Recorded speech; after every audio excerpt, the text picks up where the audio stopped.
नमस्कार, मी मनस्रीच लाईफमध्ये तुमचं मनापासून स्वागत करते. तर मागच्या व्हिडिओमध्ये तुम्ही बघितलं होतं की माकडांनी पूर्ण झाडं खाऊन गेली होती.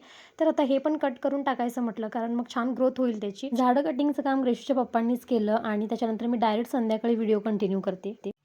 तर आज बनवणार आहे मी कोथिंबीर वडी. त्यासाठी कोथिंबीर अशी स्वच्छ धुवून ठेवलेली आहे. भेंडीची भाजी बनवणार आहे आणि इथं आहे आज इडली बनवली होती, त्याचं सांबर आहे. पण हे भाताबरोबर खायला एवढं फारसं आवडत नाही, स्पेशली मला. सो मी त्याला आता तडका द्यायचा विचार करते. तर त्याची तयारी चालू आहे आता.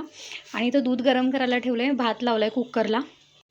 आज लवकर स्वयंपाक करायला घेतला आहे मी. आत्ता वाजलेत 5:45 आणि बऱ्यापैकी माझं चालू आहे स्वयंपाकाचं सगळं. चहा वगैरे घेतला जस्ट. आणि आता स्वयंपाकाचं, कारण ग्रेशूचा काल पण अभ्यास घेतलेला नाही आहे. म्हटलं आता घ्यावा लवकर. थोडंसं शेंगदाण्याचे लाडू जे बनवायचे माझे राहून गेले, ते राहूनच गेले, ते बनवायला झालेच नाहीत. आणि ग्रेशूचा अभ्यास झाल्यानंतर जर वेळ असेल, हे येईपर्यंत 1 ते 1.5 तासाचं अंतर असतं आमचं जेवणं झाल्यानंतर मध्ये. सो त्या वेळात बघू, जर पॉसिबल झालं आणि खूप थकल्यासारखं नाही झालं, कामांचा लोड वाटला नाही, तर मग ते लाडू पण बनवून घेईन. चला, पहिला मी पटकन हे तडका देऊन घेते आमटीला. एक काम कमी होत जातं. भात आमटी तयार होईल, मग त्याच्यानंतर भेंडीची भाजी आणि भाकरी राहतील, त्या मी नंतर करेन. सोबतच कोथिंबीर वडीची पण तयारी करून घ्यायची आहे. तर चला. तर इथे मी 2 कोथिंबीर वडीचे रोल करून घेतलेले आहेत आणि आता ते मी शिजायला ठेवणार आहे. तर इथे मी स्टीम करायला ठेवणार आहे. तर इथे गरम झालं पाणी उकळते, तर हे आता मी याच्यावरती ठेवून देते.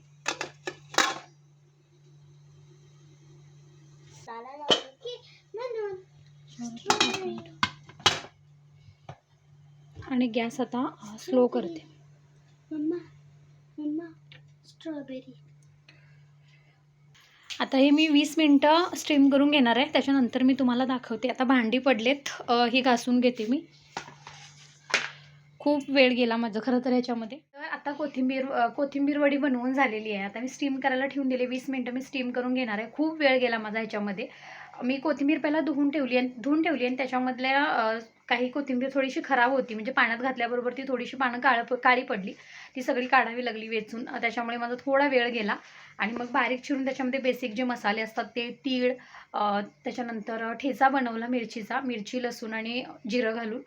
तो ठेचा त्याच्यामध्ये घातला. थोडंसं तिखट मीठ ॲड केलं. बेसिक जे मसाले असतात घरातले ते सगळे ॲड केले. आणि बेसन आणि तांदळाचं पीठ थोडंसं. तांदळाचं पीठ अगदी 2 चम्मच. आणि त्याच्यामध्ये जेवढं बेसन बसतं कोथिंबीरमध्ये तेवढं घालून ते छान मळून घेतलं. आणि मग तुम्हाला पुढचं मी दाखवलेलंच आहे ते आता.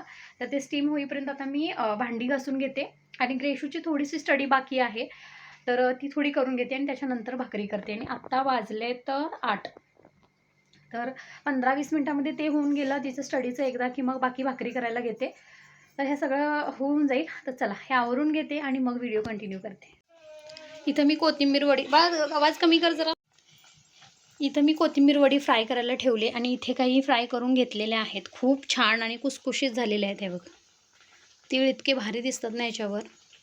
आणि हे काही आहेत त्या मी आता फ्रीजमध्ये ठेवून देणार आहे. हे त्यांनी ग्रेशूचे पप्पा आल्यानंतर त्यांना मी हे करून देणार. इथं मी स्वामींचं नैवेद्याचं ताट तयार केलं आहे. आता ह्याच्यामध्ये कोथिंबीर वडी घालते.